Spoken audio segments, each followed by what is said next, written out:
moi, c'est un jeu dont les règles sont plus touffues que d'autres jeux, qu'on appelle quoi, la différence des jeux familiaux, là où il y a plus de réflexion à son tour de jeu, et les parties globalement, enfin, on va synthétiser parce qu'il y a plein de jeux qui rentrent dans les experts et qui ne rentrent pas, mais les parties sont plus longues qu'un jeu familial. Et du coup, les parties, elles sont entre 1 heure, 1 heure et demie, et jusqu'à 3 heures, 4 heures. On appelle des gros jeux parce que justement, ils durent un long moment. Souvent, les jeux experts, c'est ce qu'on appelle aussi des jeux initiés. C'est ceux qui ont déjà fait, sont bien rentrés dans le monde du jeu de société moderne, qui ont fait découvert les jeux petit à petit. On arrive et puis après, on commence à se lancer dans des jeux plus costauds qui font bien marcher les neurones et le cerveau. Ouais, il y a vraiment tout type de mécanique, c'est pour ça qu'on peut pas dire juste un jeu expert, qu'est-ce que c'est?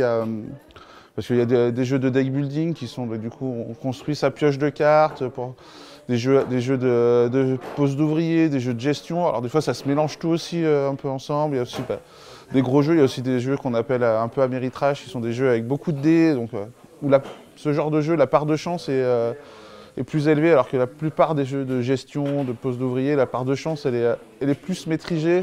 Dans un jeu familial, la part de chance, elle est souvent relativement présente.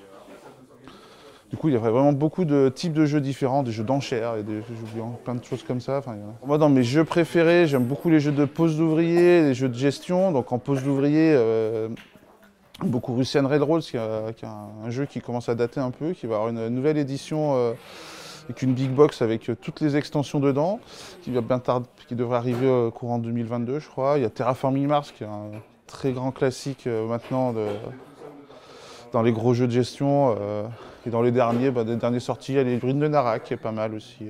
Alors moi, c'est un hobby en fait. Alors maintenant, c'est un gros hobby. J'ai fait un jour, peut-être j'aurais envie de faire un jeu. J'avais des idées de prototypes, j'ai pas fait. Mais c'est vrai que moi, là, je suis content.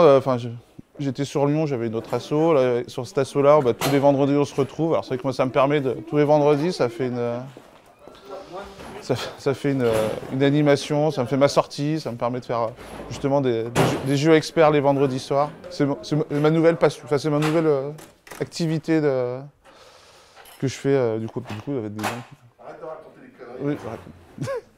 Là, on a eu du public qui est venu. Le premier jour, on a sorti des jeux quand même un peu costauds. On a sorti un peu moins lourd sur les autres jeux. Alors c'est vrai qu'en discutant avec les gens, on se rend compte aussi de qu'est-ce qu'ils jouent comme jeu. Quand ils venaient dans la salle expert, il y en a qui sont plus ou moins experts.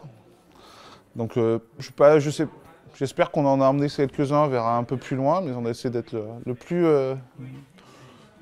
plus accompagnant possible pour pas que les gens arrêtent. Après, les gens qui viennent sont quand même des gens qui font des jeux de société. Donc, il faut savoir les amener. Après, c'est vrai que c'est compliqué de savoir la progression à faire pour arriver sur des gros jeux. Mais après, il y a des gens qui préfèrent des jeux plus légers aussi. Donc, c'est pas forcément un objectif en soi d'aller jusqu'au jeu qui dure 3 heures, 4 heures, ou trop réflexif, où il faut anticiper 4 ou 5 coups à l'avance.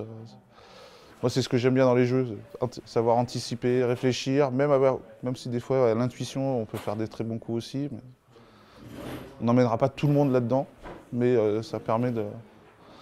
Le panel des jeux est suffisamment large pour pouvoir accueillir tout le monde. Les explications de règles, on est des fois sur du 20-30 minutes, voire plus, pour expliquer les règles.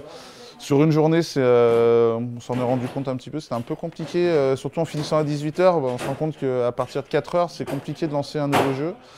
Donc à voir sur les prochaines sessions si on ne fera pas du non-stop toute la journée pour enchaîner avec la nocturne du soir.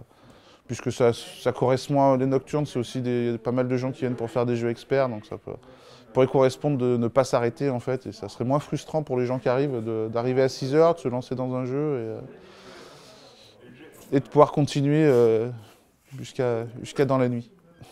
Moi je suis assez éclectique, j'aime bien jouer à tout, je suis pas très difficile.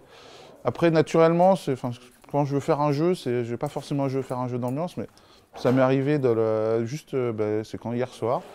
Ils étaient en train de faire une partie de Just One, je me suis rejoint, ça dure pas longtemps et puis c'est toujours agréable en fait. Donc, merci les Jeux de la Saint-Jean